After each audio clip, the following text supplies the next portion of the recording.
हमीर। 1282 में इनके पिता जैतर सिंह ने अपने जीवन काल के अंदर इसको राजा बना दिया था। सब पुत्रों में सबसे योग्य पुत्र था पिता जैतर सिंह। अभी जो पीछे हम राजा पढ़ रहे थे, माता का नाम था हीरादे। हीरादे और जैतर सिंह की संतान अमीर अपने पिता के योग्यतम पुत्रों में से एक था।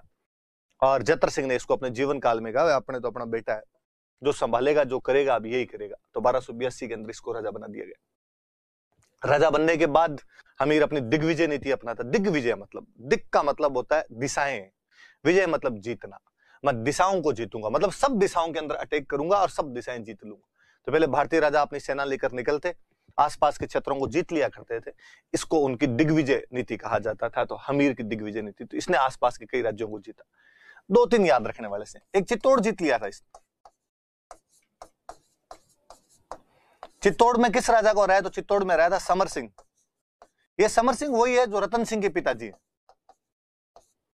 रतन सिंह जो अलाउद्दीन खिलजी के खिलाफ लड़ता है, पद्मिनी रतन सिंह वाला जो है पति है, जो रतन सिंह का, सॉरी पद्मिनी के पति जो है रतन सिंह, उनके पिताजी थे समर सिंह। तो समर सिंह पर अटैक करता है और वहां से टैक्स वगैरह लेके आ जाता है। अपने यहाँ पर राजाओं का ये एक थोड़ा सा था कि कब्जा करने के, हराने के बाद में कभी कब्जे नहीं किए। कि पृथ्वीराज चौहान चंदेलों को हराता लेकिन वहां कब्जा नहीं करता, अपना एक बंदा छोड़ के आ गया। थोड़े दिनों बाद चंदेलों ने मान लो उस बंदे को हटा दिया, तो ठीक है, अब दोबारा नहीं जाया करते थे। एक बार शक्ति प्रदर्शन कर दिया करते थे। उस राज्य पे कब्जा करने की ऐसी नीतियां होती नहीं थी। तो चित्तौड़ से टैक्स वगैरह लेके आ गए। ऐसे कहते हैं कुछ जगह थी भीमरस, वहां का राजा था अर्जुन। भीम अर्जुन याद रह जाएंगे, उसको हराया था। ऐसे आपके आबू, यहां का राजा था प्रताप सिंह, इसको हरा दिया। ऐसे आपके मालवा में धारा नगरी, यहां का राजा था भोज, भोज परमार, इसको हरा दिया था। तो आसपास में जीते एरिया थे सबको जीता। चित्तौड़ के राजा समर सिंह को हराया, भीमरस के राजा अर्जुन को हराया, आबू के राजा प्रताप सिंह को हराया, धार के राजा भोज परमार को हराया। कई सारे छत्र इसने जीत लिए थे। मांडलगढ़ से टैक्स लिया था, इधर पुष्कर जीत लिया था। तो खूब काठियावाड़, गुजरात में जो काठियावाड़ है उसको जीत लिया था। पर राजाओं के 3-4 के नाम याद है। यह बात जब दिल्ली के सुल्तान को पता चली, दिल्ली का सुल्तान जलालुद्दीन खिलजी, 1290 के अंदर खिलजी डायनेस्टी स्टेब्लिश होती है। और उसको पता चला कि यार दिल्ली के ठीक नीचे राजस्थान है और राजस्थान का एक राजा आसपास के मालवा गुजरात सब क्षेत्रों को जीत रहा है, ये ज्यादा शक्तिशाली होता जा रहा है। तो जलालुद्दीन खिलजी अटैक कर देता है। कहते हैं जलालुद्दीन खिलजी ने हमीर पर 2 अटैक किए। 1290 के अंदर एक अटैक करता है, फिर एक अटैक करता है 1292 में। दोनों बार हार का सामना करना पड़ा। जलालुद्दीन खिलजी के दोनों हमलों को हमीर ने विफल कर दिया था। सेकंड वाले में तो कहते हैं जलालुद्दीन खिलजी खूब दिन तक बाहर आके बैठा रहा था और उसे लगा कि नहीं यार मैं हमीर को हरा के ही आऊंगा। पर रणथंभौर का किला ऊपर इतना ऊंचाई पर बना हुआ था कि ऊपर से भटा मारो तो नीचे के 10 मिनट मार दो आप, तो इसलिए जलालुद्दीन की पार नहीं पड़ी। फाइनली जब जलालुद्दीन को लगा कि हार जाएंगे यार, पार नहीं पड़ रही, तो उसने एक दिन अपनी सेना का कैंप उठाओ, वापस दिल्ली चलते हैं। जब आया था तब बहुत यूं जोश के साथ आया था, नहीं इस बार तो जीत के आएंगे, सबको सोगने खिला खिला के लाया था कि इस बार वापस नहीं आएंगे अपने, पिछली बार भले हार के चले गए, इस बार हार के नहीं आएंगे, इस बार जीत के आएंगे अपने, करो या मरो की लड़ाई है, डू और डाई। जाने लगा सातवाहन का, भाई साहब ये क्या बात हुई? तो उसने कहा कि क्या बात हुई? आपने कहा था किला जीत के आएंगे, बिना किला जीत के नहीं आएंगे। उसने कहा ऐसे 10 किले इंपॉर्टेंट नहीं है मेरे लिए, मेरे लिए मेरा एक एक मुस्लिम सोल्जर इंपॉर्टेंट है, उसका बाल भी बंका नहीं होना चाहिए। मेरे मुस्लिम सैनिक मर रहे हैं और नहीं, मैं ऐसे मेरे मजहब के सैनिकों को मरता हुआ नहीं देखना चाहता, किला बाद में देख लेंगे। तो याद रखना कि ये किसने कहा था कि ऐसे 10 किलों को मैं मुसलमान के बाल के बराबर नहीं समझता हूं। ऐसा जलालुद्दीन खिलजी ने कहा था। कब कहा था? जब वो रणथंभौर हार गया था। खिसियानी बिल्ली खंबा नोचे, कुछ ना कुछ तो आपको बोलना पड़े। तो उसने दूसरे हमला जब उसका विफल हुआ तो उसने ये कहा था, लिखा हुआ है, मैं ऐसे 10 किलों को मुसलमान के बाल के बराबर नहीं समझता। किले मतलब fort. I don't regard such 10 of forts even equal to 1 hair of the Muslims, कि मैं ऐसे 10 किले भी मुझे देते हो और यदि मेरे मुसलमान सैनिक मरते हो तो नहीं, मुझे मेरे भाइयों को बचाना ज्यादा जरूरी। कुल मिला के वो अपनी बेइज्जती को कैसे न कैसे करके कंपनसेट करना चाहता था कि नहीं साहब मैं तो इसलिए जा रहा हूँ, देखो तुम्हारे लिए जा रहा हूँ, बाकी किला तो जीतने के लिए आए थे यहाँ पे, ताकि ज्यादा बेइज्जती नहीं हो। पर लोग तो मन ही मन हंसे कि वाह देख लिया यार, वहां बड़ी बड़ी बातें कर रहा था। तो याद रखना कि जलालुद्दीन के 2 बार इसने जलालुद्दीन के हमले को विफल कर दिया था। आगे बढ़ते हैं। देखो अब थोड़े दिनों बाद जलालुद्दीन का जो भतीजा था अलाउद्दीन खिलजी, वो अपने चाचा को मार देता है और चाचा को मार के राजा बन जाता है।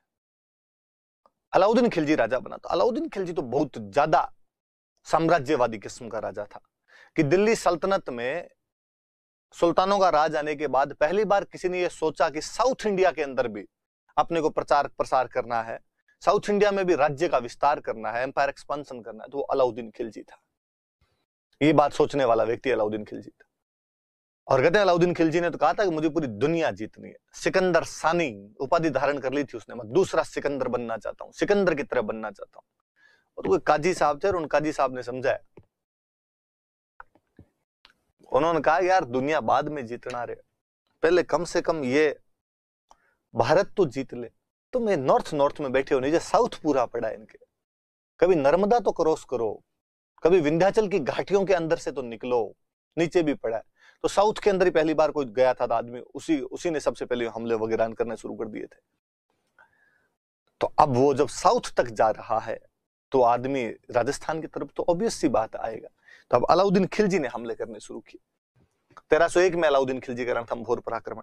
हालांकि इसके भी अटैक लंबे चले, 1299 के आसपास से अटैक होने लग गए थे, 1299 के आसपास से इसने अटैक कर दिए थे। बड़ा युद्ध 1301 वाला, इसलिए हम 1301 वाला पढ़ लेते हैं। हम कारण पढ़ते हैं कि वो क्यों अटैक करना चाहता था। एक तो ये कि रणथंभौर बहुत स्ट्रेटेजिक पोजीशन पर था अपने आप में, जैसे चित्तौड़गढ़ का किला वैसे बहुत ऊंचा बना हुआ किला, उबड़ खाबड़ एक रास्ता, जंगल के अंदर था, जल्दी से दुश्मन को दिखाई नहीं देता था। तो अतः ऐसे किसी किले पर यदि कब्जा किया जाता है ना, तो आप संकट की घड़ी में कभी वहां शरण ले सकते हो, आपकी सेना को वहां रख सकते हो। फिर वही रणथंभौर भी, चित्तौड़ रणथंभौर ज्यादा दूर नहीं, पास में पड़ते थे कोई, तो दिल्ली से मालवाड़, दिल्ली से गुजरात वाला जो रास्ता है उसमें कहीं ना कहीं वो काम आ सकता था आपके। तो एक तो ये बड़ी बात थी। फिर रणथंभौर जैसे बड़ा दुर्ग यदि आपके कब्जे के अंदर आ जाता है तो बाकी राजस्थान वालों को आप डरा सकते हो वहां बैठ के, रणथंभौर जीत लिया, तुम छोटे मोटों की तो औकात ही क्या है मेरे सामने। लिखा हुआ है रणथंभौर सामरिक दृष्टि से बहुत महत्वपूर्ण था। Ranthambore was strategically very important.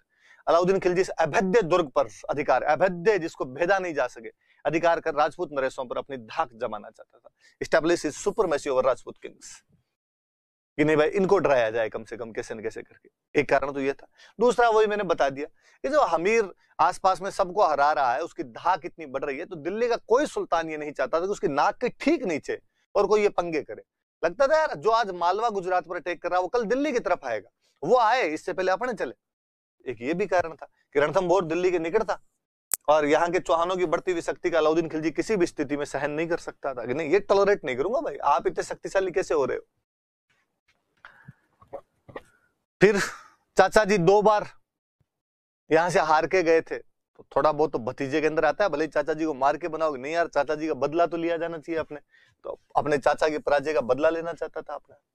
और फिर 100 बातों की एक बात, वो एक इंपीरियलिस्टिक रूलर था, वो अपने साम्राज्य का विस्तार करना चाहता था और उसको आक्रमण करना ही था। तो अलाउद्दीन एक महत्वाकांक्षी, एम्बिशियस, और वो रणथंभौर पर आक्रमण इसी नीति का परिणाम था। पर एक इमीडिएट कोज हुआ, एक तात्कालिक कारण हुआ। थोड़ा सा बात सुनना पहले। 1296 के आसपास में, 1296 के आसपास में मंगोलों ने भारत पर आक्रमण किया। मंगोल बेहद दुर्दांत आक्रमणकारी माने गए हमेशा, चंगेज खान ये सब मंगोल थे। मंगोल अटैक करते हैं, जलालुद्दीन खिलजी उन मंगोलों को हरा देता है। तब अलाउद्दीन का चाचा जलालुद्दीन राजा था, हरा देता है। 4000 मंगोल गिरफ्तार कर लिए गए और मंगोलों को कहा गया कि इस्लाम स्वीकार करो वरना मार दिए जाओगे। उन्होंने सरेंडर किया और उनका ठीक साहब इस्लाम स्वीकार कर लेंगे। तो 4000 मंगोल मुस्लिम बना दिए गए। मंगोल मुस्लिम नहीं थे, चंगेज खान ये मुसलमान नहीं थे, प्रकृति पूजक टाइप के अलग ही से हुआ करते थे, बुद्धिज्म के बहुत नजदीक सा धर्म हुआ करता था इनका।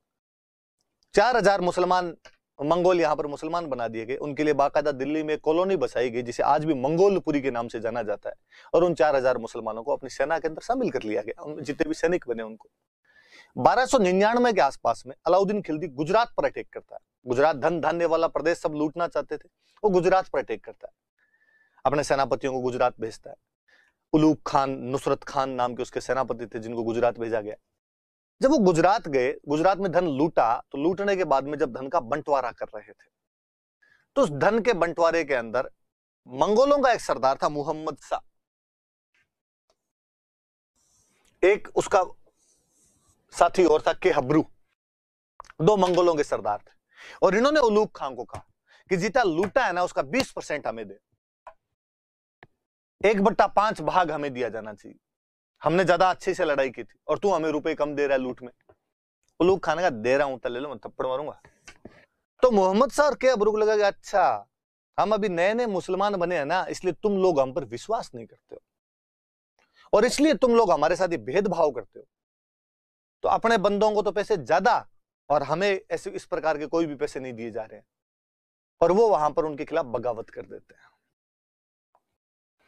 तो कई मंगोलों को पकड़ के तो इन्होंने मरवा दिया। ये दो भाई वहां से भागने में कामयाब हो गए। कौन कौन? मोहम्मद शाह और के हब्रू। भाग के कहां जाए? तो दुश्मन का दुश्मन दोस्त होता है। खिलजियों का दुश्मन कौन? तो रणथंभौर का राजा हमीर चौहान। तो ये दोनों भाग के हमीर के पास आ गए और हमीर को आके कहा कि हमें शरण दे। किसके खिलाफ? अलाउद्दीन खिलजी के खिलाफ। हम दोनों से ऐसे लड़के आ गए। हमीर ने कहा ठीक है रह जाओ। मोहम्मद शाह के हब्रू ने वापस कहा कि सोच लो,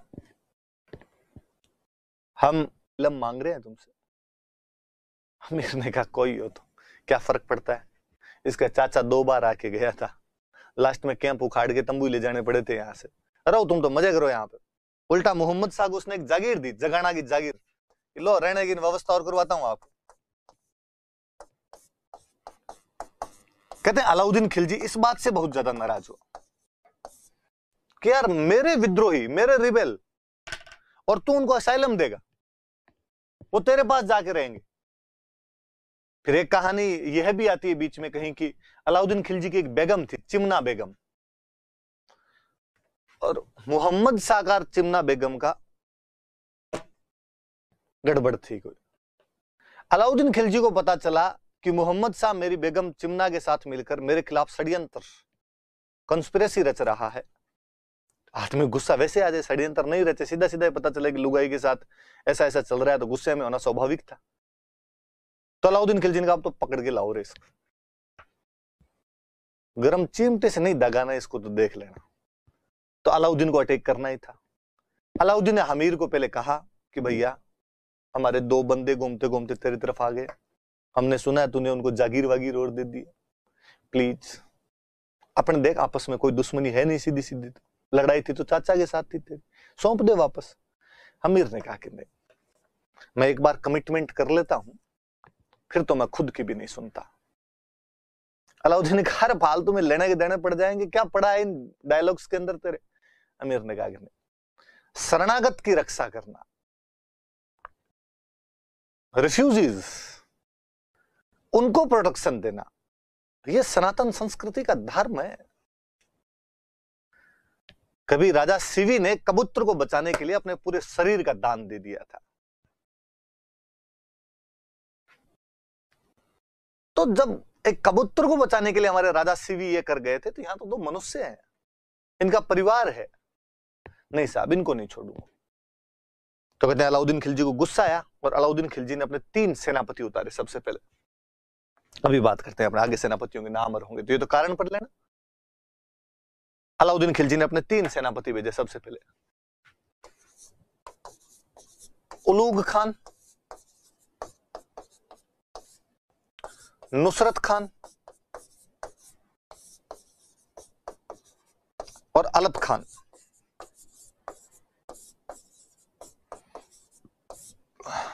हमीर के लिए कहा जाता है कि हमीर उस समय मौन व्रत धारण किए हुए बैठा था, अपने ये हुआ ही करता था, मौन वर्तन ऐसे किया ही करते थे।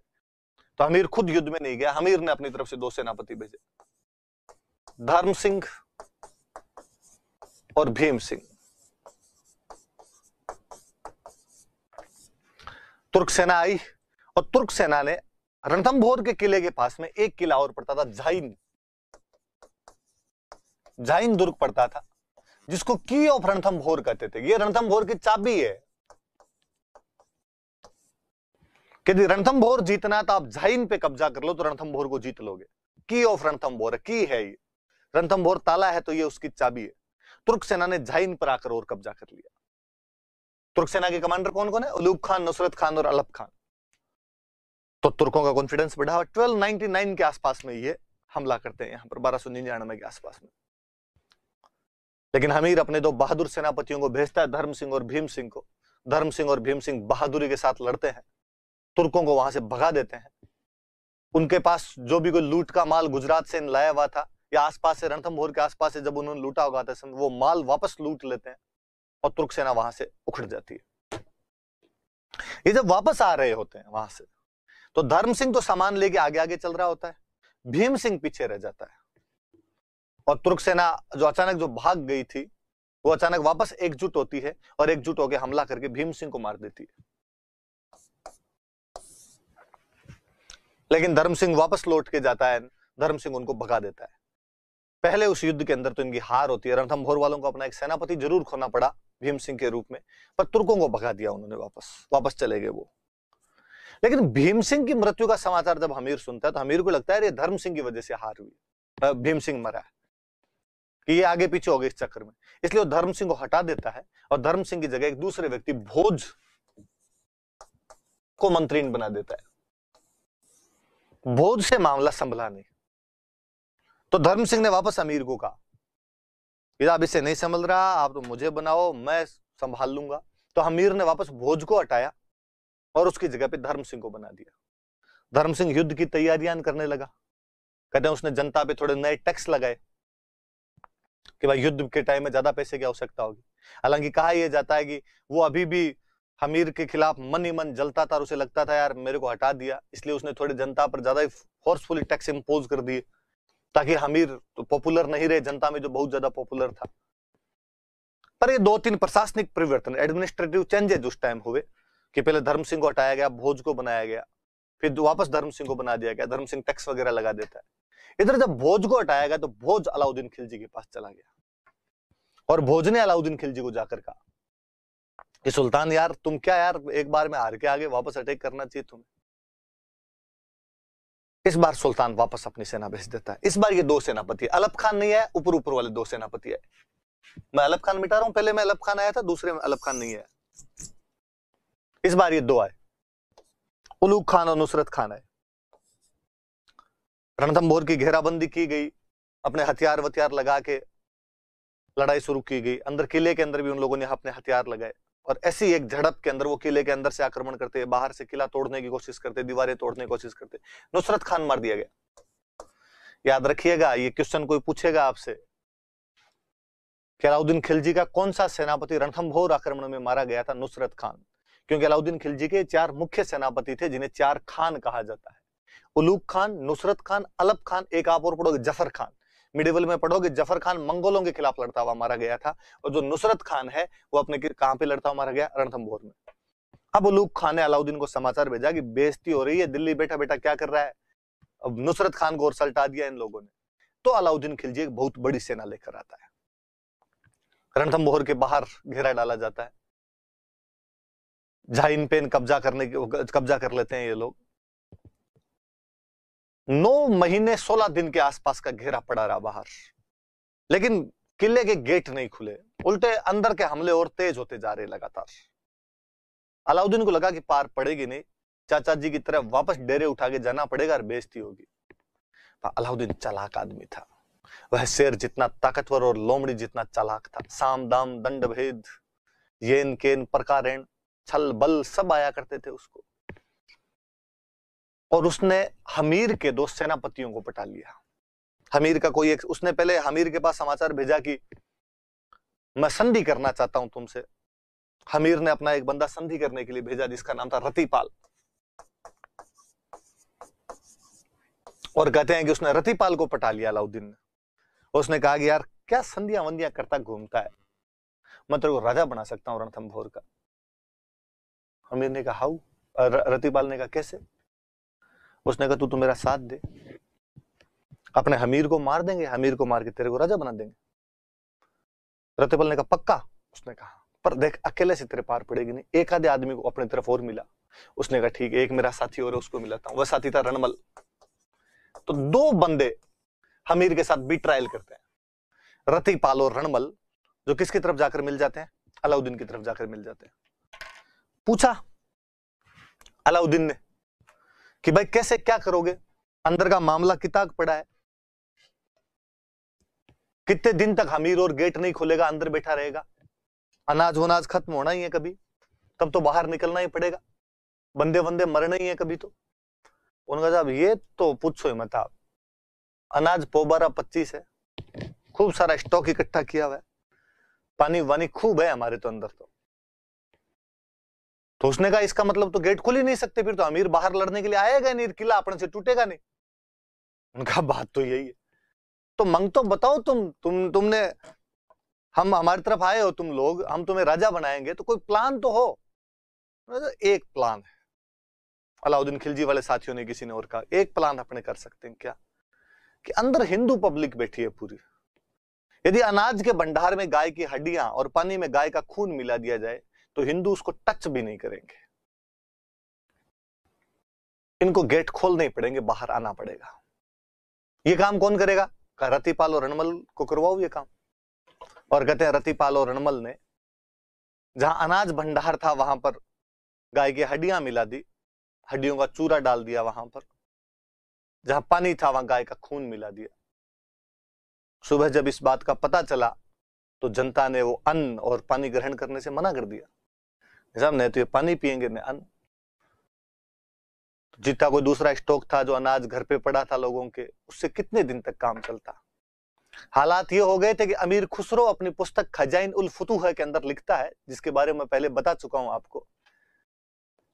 अमीर खुसरो कहता है कि रणथंभौर के किले की हालत ये हो गई थी कि यदि कोई 2 दाने सोने के दे तो उसके बदले में 1 दाना अनाज भी नहीं मिल रहा था। 2 दाने सोने के बदले में भी 1 दाना अनाज का नहीं मिलता था।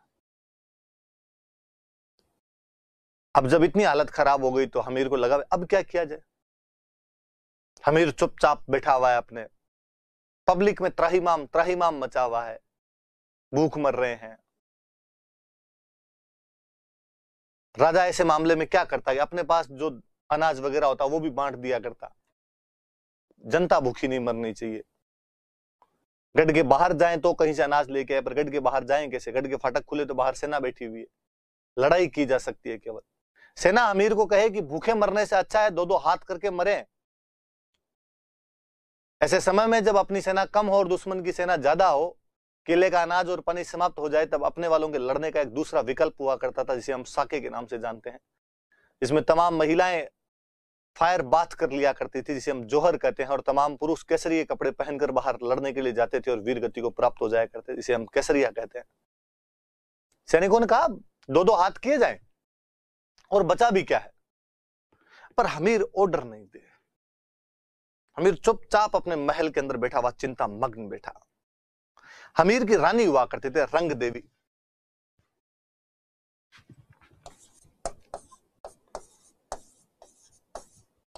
और किसकी तो हिम्मत ही क्या पड़ेगी, राजा को जाके पूछेगी कब बाहर जाना है, कब युद्ध करोगे। रंग देवी चूंकि रानी थी तो रंग देवी हिम्मत करती है और हमीर को जाकर कहती है कि तू ऐसे मूर्खों की तरह अंदर क्यों बैठा है, या मरने का डर लगता है तुम्हें? यदि तुम्हें मरने का डर लगता है तब तो चूड़ियां पहन मेरे वाली अंदर बैठ जा, मैं बाहर जाके लड़ लूंगी। और यदि मरने का डर नहीं लगता है तो किले के फाटक खोल और बाहर जाकर लड़ाई कर। हमीर जवाब देता है उसको, मने मरने रो दुख नहीं है, कंवरी री चिंता साड़े है। इन हाल में तो सुन बीरा, हाथ पीला न हो सके, कुंवारी कन्या है इताई जोहर री सेज ना सोई सके। हमीर की एक बेटी थी देवल दे नाम करके, 16 वर्षीय एक राजकुमारी, शादी योग्य हो चुकी एक राजकुमारी, लेकिन शादी नहीं हुई थी। ऐसी लड़कियां जो कुंवारी हुआ करती थी उनको जोहर नहीं करवाया जाता था।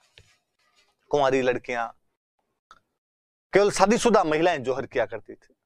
अक्सर यह किया जाता था कि यदि ऐसी कुंवारी लड़कियां हो और लगे कि ऐसा कुछ हो सकता है तो उनको पहले ही गुप्त रास्तों से ननिहाल बुआ के पास भेज दिया जाता था, उनकी शादियां वगैरह करवा दी जाती थी। हमीर ने कहा कि इसका क्या करेंगे, बाहर पहले भेजा नहीं, अब बाहर चारों तरफ से दुश्मन ने घेर रखा है, जा नहीं सकते। मुझे चिंता इसकी है कि हम लड़ते हुए मारे जाएंगे, तुम महिलाएं जोहर कर लोगी, दुश्मन इसको पकड़ लेगा,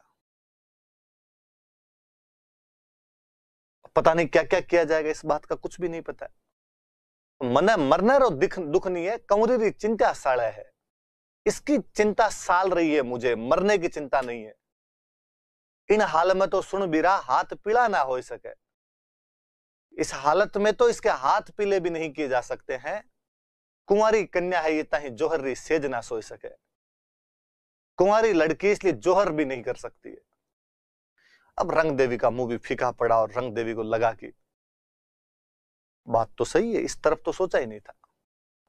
कहते हैं जब वो हमीर और रंग देवी दोनों अपने महलों में बैठकर ये बात कर रहे थे, उसी समय देवल देवी शाम को पूजा करके वापस लौट रही थी। उसने मम्मी पापा की जोर की आवाज सुनाई तो उसने कान लगाए, और जब उसे पता चला कि मेरे वजह से मेरे मम्मी पापा टेंशन में है,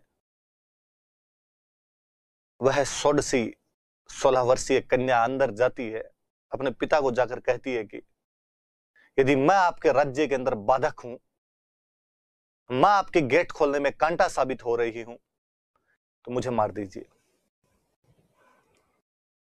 या अनुमति दीजिए कि मैं तलवार उठाकर लड़ लूं। मैं आपकी पुत्री हूं, निराश नहीं करूंगी आपको। पर अक्सर महिलाओं को युद्ध में लड़ने के लिए उतारते नहीं थे, यदि दुश्मन के हाथ आ गई तो बहुत गलत कर दिया जाएगा उसके साथ में। तो उसने कहा मुझे मार दो आप, फिर आपकी चिंताएं दूर हो जाएगी। मैं अपने पिता की चिंता का कारण नहीं बनना चाहती हूं। अपने देश की जनता जो अपने बच्चों को अनाज के लिए त्राहिमाम कर रही है, उसके लिए विषाद का कारण नहीं बनना चाहती हूं। हमीर गड़गड़ा हो जाता है, तलवार भी उठाता है कि बेटी का सर काट दे, पर कोई पिता अपनी कन्या का सर कैसे काट दे। हाथ कांपे, तलवार नीचे गिर गई। उस युवती को लगा कि तमाम चीजें मेरी वजह से हो रही है। शाम के धुंधलके के समय वह रणथंभौर किले के ऊपर चढ़ी और चढ़कर उसने नीचे पद्म तालाब हुआ करता था,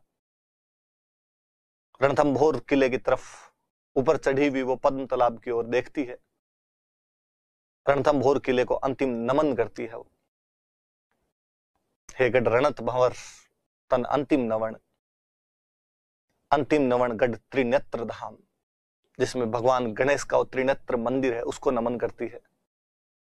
हठी हमीर री बेटी रो मातभूम ने अंतिम प्रणाम,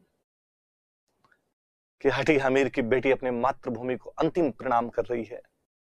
ये कहती वो युवती उस पद्म तालाब में कूद जाती है। उस युद्ध से एक दिन पहले उसने सुसाइड कर लिया उस पद्म तालाब में कूदकर।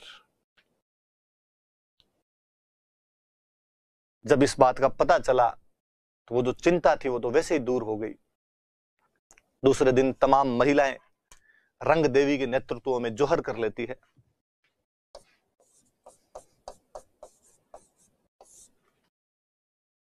तमाम पुरुष हमीर के नेतृत्व में केसरिया करते हैं। दो चीज होती है साके में,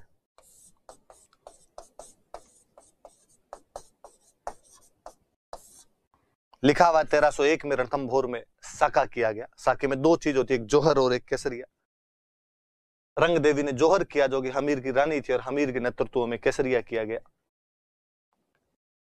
अलाउद्दीन खिलजी फाइनली 11 जुलाई 1301 को रणथंभौर पर अधिकार कर लेता है। तो अलाउद्दीन खिलजी का रणथंभौर पर अधिकार कब हुआ? 11 जुलाई 1301 को।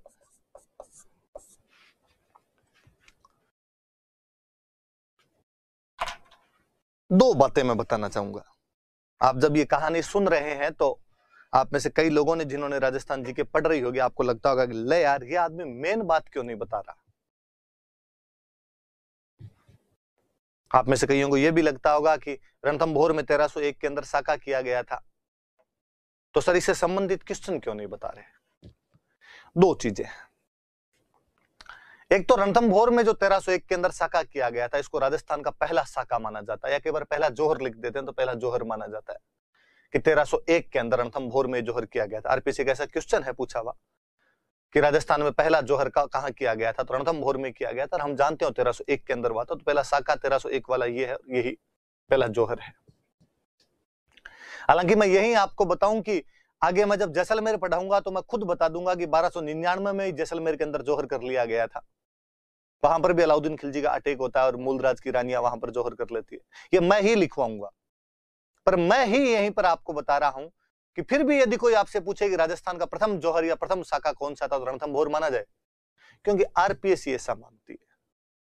अपने को हिस्ट्री में ज्ञाता और विद्वान नहीं बनने, न फैक्ट ढूंढने हैं कि वास्तव में क्या है क्या नहीं है।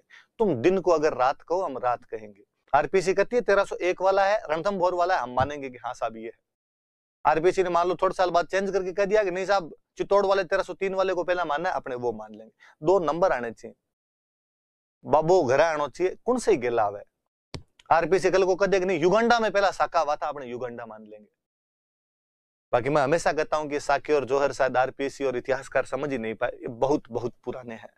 ना जैसलमेर में 1299 में पहले हुआ था, ना कोई रणथंभौर में पहला हुआ होगा। इससे भी बहुत पहले जैसलमेर के भाटियों का 700 समथिंग का ही मिलता है, अजमेर वालों का बहुत पहले का इतिहास के अंदर अपने को ऐसा मिल जाता है।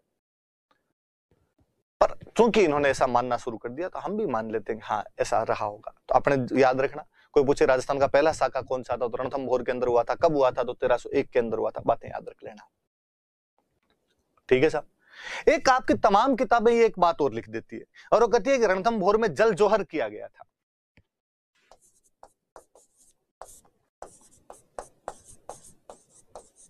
कि रणथंभौर में जल जोहर हुआ था।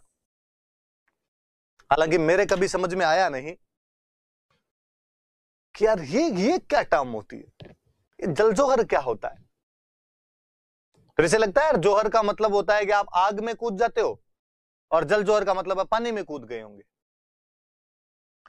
नहीं, आग में ही कूदे थे। अमीर खुसरो अपनी पुस्तक खजानुल फुतूह के अंदर लिखता है कि एक दिन अचानक हमने रणथंभौर के किले से लपटें उठती हुई देखी। हमने पूछा रतिपाल और रणमल से कि ये क्या हो रहा है। उन्होंने बताया कि ये राजपूतों की एक विशेष क्रिया है जिसके अंदर महिलाएं स्वयं को अग्निदाह के अंदर समर्पित कर देती है। अब थोड़ी देर में किले के फाटक खुलेंगे और पुरुष केसरी वस्त्र बाहर धारण करके चितों की तरह तुम पर टूट पड़ेंगे, इसलिए सब तैयार हो जाओ। बहुत अच्छा मेंशन करता हो इस अग्नि का, इसके बारे में। पर देवल दे पहले दिन जल के अंदर कूद के सुसाइड कर लेती है। अपने इन इतिहास वाले भूंगलों को ढंग से समझ में आया नहीं, इन्होंने लिखना शुरू कर दिया कि साहब रणथंभौर के अंदर जल जोहर हुआ था। याद आप भी रख लेना, आपसे भी कोई पूछे राजस्थान में जल जोहर कहां हुआ था, आप भी कहना रणथंभौर में हुआ था। पर अंदर ही अंदर मुस्कुराना कि ऐसा कुछ भी नहीं हुआ था। ये केवल तुम्हारे एग्जाम के अंदर, तुम्हारी पुस्तकों के अंदर लिख दिया गया, इसलिए याद किया जाता है। बाकी जोहर, जोहर नाम आते आपके सामने, जोहर की ज्वाला, तो पानी की ज्वाला थोड़ी होती है, अग्नि की होती है। वो जो देवल दे पहले दिन जो कर लेती है उसे जल जोहर से जोड़ लिया, और इन्होंने बाकी सबके साथ में बाद में जोड़ना शुरू कर दिया। देवल दे वाली बात मैंने आपको बताई थी, ये बात याद रखना थोड़ी सी। देवल दे आगे और लिखा हुआ है, दो बात खाली देवल दे के बारे में। हमीर की बेटी थी, डॉटर ऑफ हमीर, पद्म तालाब में कूद जाती है, पद्म पौंड। इसको आप मानो तो भले जल जोहर मानो, इन्होंने सबके साथ जोड़ दिया तो अपने सबके साथ मान लेना। ये मानते हैं तो अपने मान लिया जाना। बाकी मुझे आज भी याद आता है कि 12th क्लास के अंदर पहले हिंदी के अंदर ताऊ शेखावटी की कविता लगती थी, देवल दे का आत्मोत्सर्ग। मैं शुरुआत के अंदर जो आपको लाइंस बता रहा था वो ताऊ शेखावटी की उस देवल दे का आत्मोत्सर्ग की पंक्तियां हैं। आप नेट पे सर्च मारना, आपके वो पूरी कविता आ जाएगी। मुझे लगा कि यार कोई उस कविता को पढ़ लेता तो भी शायद इसका सही तरीके से लिख सकता था, पर कौन पढ़े इतना। जैसा जो लिख दिया हम उसको याद कर लेते हैं, एग्जाम दे के आ जाते हैं, पास कर लेते हैं, इतनी सीरी हो जाती है उन सब चीजों की। हमीर की सांस्कृतिक उपलब्धियों की बात आ रखी है। कहते हैं हमीर ने जब अपनी दिग्विजय नीति अपनाई थी तो इस दिग्विजय नीति के बाद हमीर ने एक यज्ञ का आयोजन करवाया था जिसका नाम है कोटि यज्ञ, कोटि यजना। कोटि का मतलब 1 करोड़ होता है, तो यज्ञ में 1 करोड़ आहुतियां दी गई होगी, 1 करोड़ बार स्वाहा बोला गया होगा, इसलिए कोटि यज्ञ है। जिसके पुरोहित पृष्ठ थे विश्वरूप। विश्वरूप ने उस यज्ञ को संपादित किया था। पंडित जी होते हैं तो वो विश्वरूप थे। हमीर के पिता जैतर सिंह ने 32 साल राज किया था, इसलिए अपने पिता के 32 साल शासनकाल की याद में इसने 32 खंभों की रणथंभौर में छतरी बनवाई थी। 32 खंभों की छतरी क्यों बनवाई? क्योंकि पिता ने कितने साल राज किया था? 32 साल राज किया था, इसलिए वो छतरी बनवा दी थी। खुद बहुत अच्छा विद्वान था। हमीर ने एक बहुत अच्छी बुक लिखी थी, श्रृंगार हार, संगीत की बुक है। क्वेश्चन पूछा हुआ है, स्टार लगा लेना, इस बार वापस पूछेंगे कि श्रृंगार हार नामक पुस्तक राजस्थान के किस राजा ने लिखी थी तथा किससे संबंधित है? रणथंभौर के हमीर चौहान द्वारा लिखी गई थी, जो कि संगीत से संबंधित एक पुस्तक है। दरबारी विद्वान, एक तो हमीर के गुरुजी थे, उनका नाम याद रखना, राघव देव, ये हमीर के गुरु थे। एक विद्वान का नाम और रखना, बीजादित्य। बीजादित्य भी आता है, कई जगह विजयादित्य भी लिखा हुआ था, एक ही बात है। दोनों में से कुछ भी नाम आए आप मानना कि उसी की बात की जा रही है। देवलदे हमीर की बेटी थी जो पद्म तालाब में कूदकर सुसाइड कर लेती। कोटि यज्ञ करवाया था जो विश्वरूप द्वारा किया गया। अपने पिता जैतर सिंह के 32 साल शासन की याद में 32 खंभों की छतरी बनवाई थी आपके रणथंभौर के अंदर ही। श्रृंगार हार नाम की एक म्यूजिक बुक लिखी थी, म्यूजिक टेक्स्ट लिखा था। राघव देव इसके गुरु थे और बीजादित्य विजयादित्य भी इसके दरबार के एक विद्वान थे। मुझे लगता है राजस्थान के इतिहास में हमीर वह राजा रहा है जिसके बारे में सर्वाधिक लिखा गया। सबसे अधिक पुस्तकें यदि किसी के बारे में लिखी गई तो हमीर के बारे में लिखी गई। खूब सारी किताबें, हमीर महाकाव्य। कभी ग्वालियर के तोमर राजा वीरम के दरबार में रहने वाले नयन चंद्र सूरी ने यह बुक लिखी।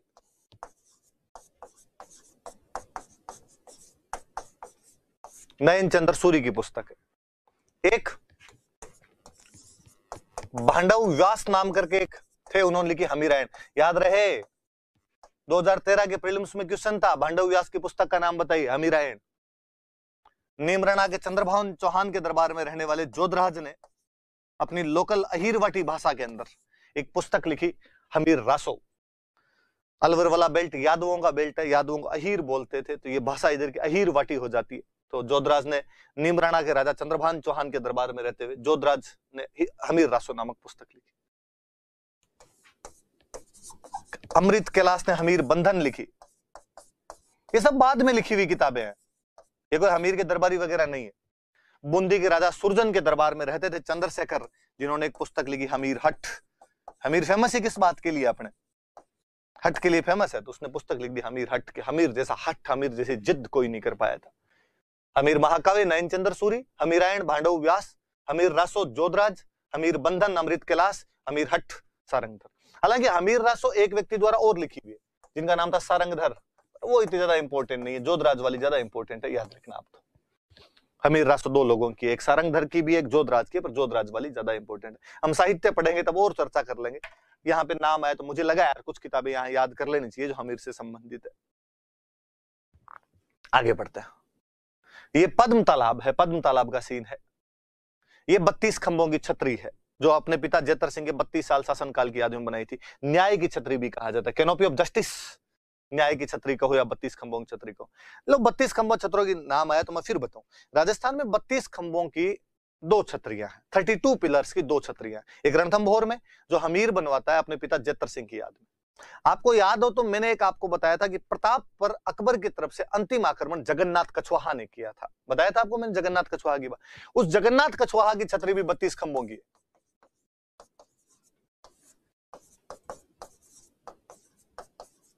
जगन्नाथ कछवाहा की छतरी वो भी 32 खंभों की है भाई। वो बनी हुई भीलवाड़ा में। भीलवाड़ा में एक जगह पड़ती है मंडल।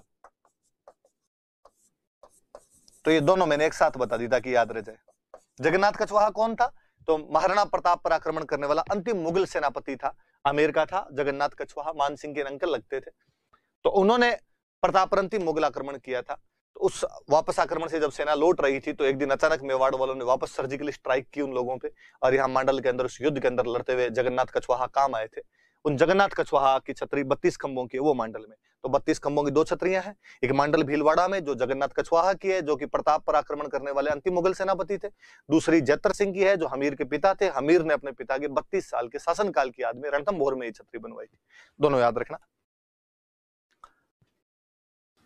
हमीर का मूल्यांकन, जैसे हम पृथ्वीराज चौहान का मूल्यांकन पढ़ रहे थे, हम हमीर का मूल्यांकन पढ़ते हैं। हमने पढ़ा था कि पृथ्वीराज चौहान पर 2 ब्लेम किए जाते हैं कि वो एक इमेच्योर कमांडर था और अदूरदर्शी राजा था। एग्जैक्टली 2 हमीर पे भी लगाए जाते हैं कि एक तो उसने कर बढ़ा दिए थे, टैक्स बढ़ा दिए थे उसने, कि सब जनता पे टैक्स बढ़ा दिए थे उस आदमी ने। दूसरा एक कि यार स्टबर्न एटीट्यूड, इतनी जिद भी किस काम की, तेरा क्या पड़ा था यार उनको शरण दी फालतू में अलाउद्दीन खिलजी के विद्रोहियों को। अलाउद्दीन खिलजी के विद्रोहियों को शरण नहीं देता तो अलाउद्दीन अटैक नहीं करता, अलाउद्दीन अटैक नहीं करता तो मरना नहीं पड़ता। अब धक्के से चला चला के पंगे लोगे, कुचरनियां करोगे तो मरोगे।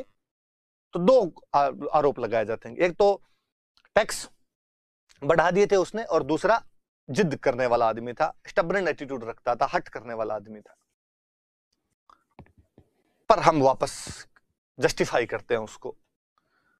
हम कहते हैं कि टैक्स उस समय बढ़ाए गए थे जब युद्ध चल रहा था। पहली बात तो टैक्स धर्म सिंह ने बढ़ाए थे, धर्म सिंह का लक्ष्य ही शायद आमिर को अलोकप्रिय करना था।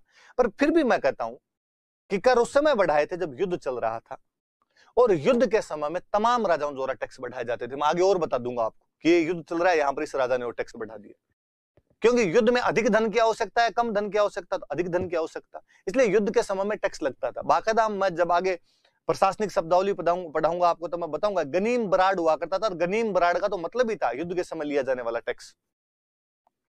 इस युद्ध से पहले हमीर ने ऐसा कभी टैक्स नहीं लिया। यदि वो जनता के प्रति इस प्रकार का सोचने वाला आदमी होता तो पहले कभी बढ़ा लेता, वो शांति काल के अंदर ही टैक्स बढ़ा लेता, पर उसने ऐसा कभी नहीं किया था। युद्ध के समय बढ़ाया गया था, ऐसे तमाम राजा करते थे। इसलिए आप पर्टिकुलर इंडिविजुअल किसी बंदे को टारगेट नहीं कर सकते, देखो इसने कर बढ़ा दी। यूनिवर्सल चीज है जो सबके द्वारा की जाती है, जनरल प्रैक्टिस है, तो हमीर द्वारा कर ली गई थी, तो कर बढ़ाने वाली बात तो है नहीं। दूसरा जो आप कहते हो कि उसने हट के लिए युद्ध किया था, तो वो हट नहीं है, वो शरणागत की रक्षा है, वो असाइलम लिए हुए लोगों का प्रोटेक्शन है। और शरणागत की रक्षा हिंदू संस्कृति का अभिन्न अंग था, जो सदियों सदियों से चला आ रहा था, जो राजा शिवी द्वारा कबूतर को बचाने से लेकर भरतपुर के जाट महाराजा रणजीत सिंह द्वारा जसवंतराव होलकर को अंग्रेजों की शरण दिए जाने तक चलता रहा था। आगे भी खूब सारे उदाहरण है, पर हम हिस्ट्री में ऐसे उदाहरण तो पढ़ते हैं कि नहीं साहब, एक बार आपके पास में आ गया तो आपकी जान चली जाए, पर एक बार उसको कह दिया कि हाँ तुझे हम बचाएंगे, तो उसके बाद नहीं सौंपा करते थे। ये सोशल वैल्यूज थी उस टाइम की, आइडियल था, आदर्श था उस समय का। वह व्यक्ति केवल अपने आदर्शों का पालन कर रहा था, और यदि कोई अपने आदर्शों का पालन करते हुए बलिवेदी पर चढ़ जाए तो ये कमी नहीं है, ये उस व्यक्ति की बहादुरी है, उस व्यक्ति की कर्तव्य परायणता है, कि जो ड्यूटी है उस ड्यूटी के लिए वो लड़ा, उसका रिजल्ट क्या होगा इसकी हम चिंता नहीं करते। हमीर पर कर बढ़ाने और हट के लिए युद्ध करने का आरोप लगाया जाता है, लेकिन उसे इन आरोपों से मुक्त किया जा सकता है, but he can be released from these charges, कि नहीं साहब ये आरोप तो नहीं लगाने उस पर, क्योंकि कर उस समय बढ़ाए गए थे जब युद्ध चल रहा था तथा युद्ध के लिए अधिक धन की आवश्यकता थी। More money was needed for war, कि युद्ध में ज्यादा पैसे चाहिए भाई। ऐसा सभी राजाओं द्वारा किया जाता था, अमीर ने इससे पहले कभी भी कर नहीं बढ़ाए थे, नेवर। फिर हम नीचे उसको और करते हैं कि शरणागत की रक्षा करना उस समय की हिंदू संस्कृति का आदर्श था, और हमीर भी उसी संस्कृति का पालन कर रहा था। इतनी सी बात है खाली।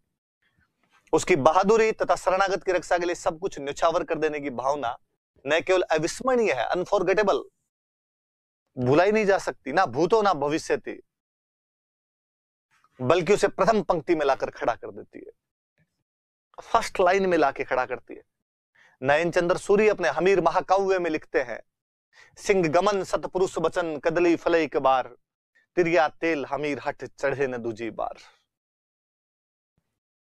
नयनचंद्र सूरी की हमीर महाकाव्य की पंक्तियां हैं कि सिंह गमन, शेर एक बार जिस रास्ते से गुजर जाता है उस पर वापस नहीं आता। हो शिकार के लिए निकला, और शिकार के लिए निकलते समय उसने देखा इधर उधर देखता हुआ चल रहा है, शिकार नहीं मिला, तो ये नहीं कि थोड़ी दूर जाके देखे यार कहीं बीच में रह गए एक बार वापस चल लूं, नहीं।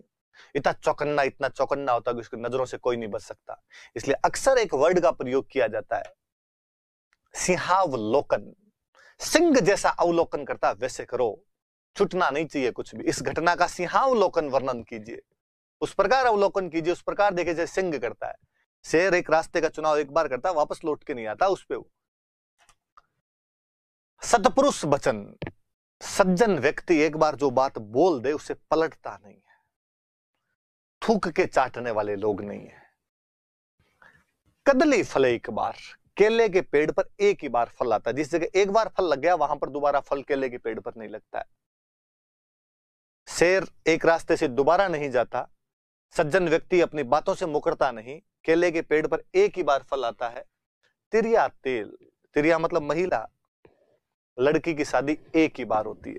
शादी के समय लड़की को कहते हैं तेल चढ़ाया जाता है। ये उस समय की बातें हैं जब रीमैरिज नहीं हुआ करती थी, उस समय के आदर्श थे, उस समय का दोहा है। तिरिया तेल कि लड़की की शादी एक ही बार की जाती है।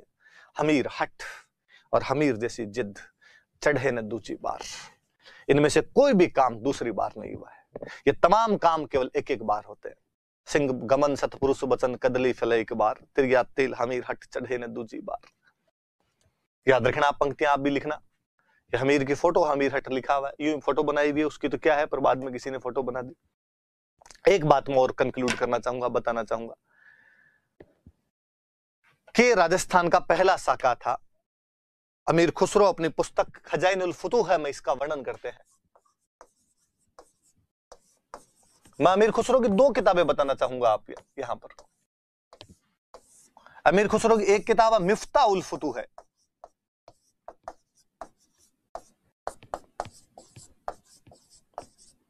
अमीर खुसरो की एक किताब है खजाइनुल फुतूह है।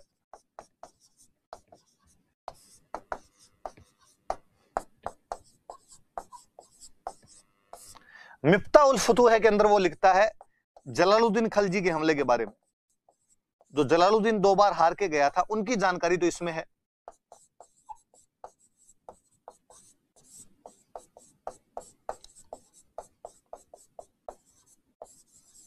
और खजाइनुल फुतूह में अलाउद्दीन खिलजी का आक्रमण, आंखों देखा वर्णन, लाइव डिस्क्रिप्शन है, साथ में ही था, डायरेक्ट कमेंट्री है उसकी।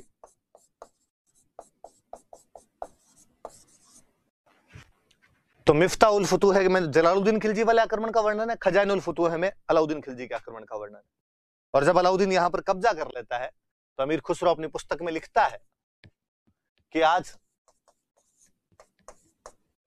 कुफ्र का गढ़ इस्लाम का घर बन गया।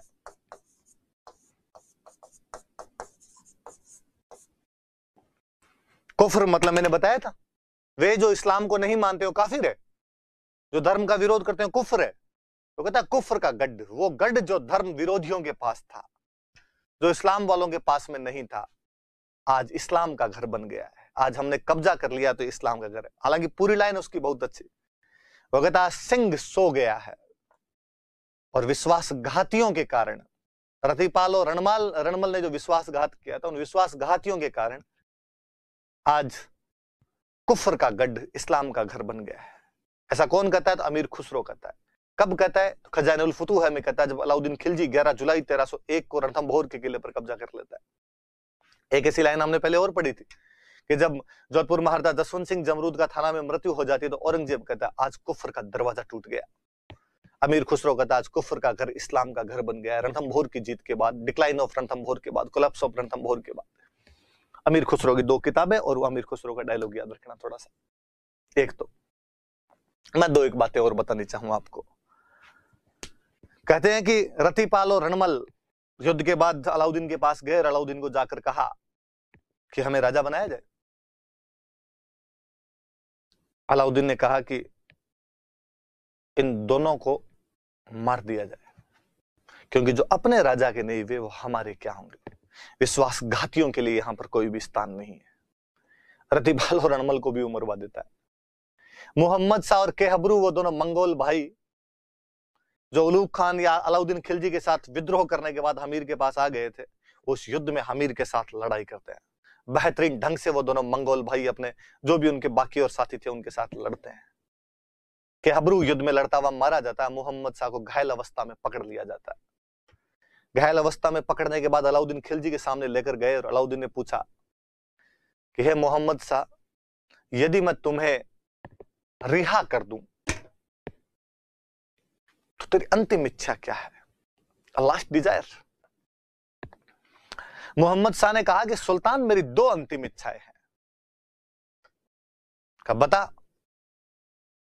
का एक तो यदि मेरे हाथ खोल दिए जाए तो हाथ खोलते मैं तुझे मारना पसंद करूंगा, और दूसरा यह है कि मैं इस सिंहासन पर पुनः हमीर के किसी वंशज को बिठाना चाहूंगा जो युद्ध के अंदर बच गया हो। अलाउद्दीन मुस्कुराया और अलाउद्दीन ने कहा कि पहली बात तो समझ में आई कि तू मेरा दुश्मन है, इसलिए मुझे मारना स्वाभाविक सा काम, ऐसा करेगा तू। पर ऐसा क्या है कि तू मुसलमान होने के बावजूद एक हिंदू के पुत्र को पुनः इस सिंहासन पर बिठाना चाहता, जबकि तुझे ये पता है कि मुसलमानों ने आज इस किले पर कब्जा कर लिया है, हमारे धर्म का हो गया है किला। मोहम्मद शाह कहता है कि मुझे धर्म का नहीं पता, पर तू उस व्यक्ति के बारे में सोच कर देख जिसकी तेरे से सीधे सीधे कोई दुश्मनी नहीं थी, पर अपने शरणागत की रक्षा करने के लिए व्यक्ति लड़ता हुआ मारा गया। वह हमीर जो केवल इस बात पर कि वो हमें वचन दे बैठा था कि मैं तुम दोनों की रक्षा करूंगा, उस रक्षा के लिए हमसे भी पहले वो भिड़ा था तुझसे, वो लड़ते भले युद्ध भूमि में सो गया हो। ऐसे व्यक्ति के प्रति मोहम्मद शाह नामक ये मंगोल कभी एहसान फरामोश नहीं हो सकता है। अलाउद्दीन ने हुक्म दिया कि हाथों हाथ इस व्यक्ति की सर कलम कर दिया जाना चाहिए। मोहम्मद शाह को भी मार दिया गया। मैं एक बात और बताना चाहूंगा कि जब रंग देवी जो हमीर की महारानी थे, वो जब जौहर में प्रवेश करते हैं, अग्नि की ज्वाला के अंदर अपने शरीर को, अपनी पार्थिव देह को समर्पित करते हैं, उस समय मोहम्मद शाह की महिलाएं भी उनके साथ में थी। मोहम्मद शाह की रानियां वगैरह, उनके परिवार की महिलाएं, वो पूरा परिवार यहां पर आया हुआ था, उन लोगों ने भी उनके साथ में जौहर किया था। इसलिए मुझे बड़ा अजीब लगता है ये पढ़ाते हुए, जब कालांतर में मैं ही ये पढ़ाऊंगा कि राजस्थान में एकमात्र किला जहां मुस्लिम महिलाओं ने जौहर किया था, और मैं भटनेर का किला लिखवाऊंगा। उसमें मेरा जीव रोता है कि इतिहास लिखने वालों ने किस प्रकार की गलतियां की, और उस महान मंगोल मोहम्मद शाह को क्यों भूल जाते हैं, जो न केवल हमीर के साथ कंधे से कंधा मिलाकर लड़ा था, बल्कि उसकी रानियों ने भी हमारी उसी महान परंपरा का अनुसरण किया था जो सदियों द्वारा राजस्थान की नारियों द्वारा निभाई जाती रही थी।